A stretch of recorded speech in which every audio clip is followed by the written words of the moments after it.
Soudainement, une idée géniale nous traverse l'esprit. Lorsqu'elle se révèle ainsi à nous, c'est à nous de la saisir au vol ou pas. Dire oui à cette idée, c'est prendre l'engagement de la matérialiser et lui donner une forme concrète.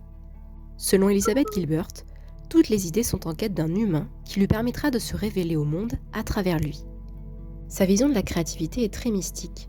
Pour elle, le phénomène de l'inspiration soudaine relève de la magie, tout le titre de son livre.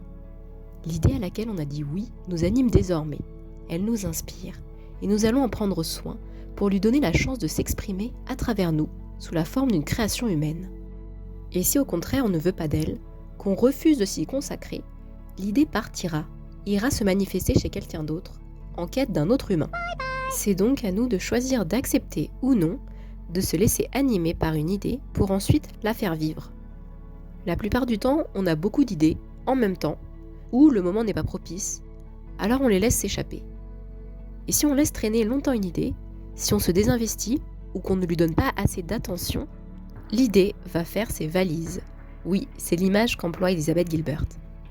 En gros, l'inspiration va les voir ailleurs. Oh no! L'auteur raconte que pour des raisons personnelles, elle avait dû laisser en suspens pendant 3 ans l'écriture d'un livre, et qu'au terme de cette pause, elle avait voulu s'y pencher de nouveau, mais que l'inspiration avait déserté. Elle était désormais incapable de continuer. Puis elle s'était rendue compte par hasard qu'une amie écrivaine était en train d'écrire le même livre, que l'idée l'avait habité à son tour. À qui n'est-il pas déjà arrivé de voir quelqu'un lancer un projet et se dire « mais c'était mon idée en fait ». Oui, c'était, et ce n'est plus la nôtre, et on ne peut s'en prendre qu'à nous-mêmes.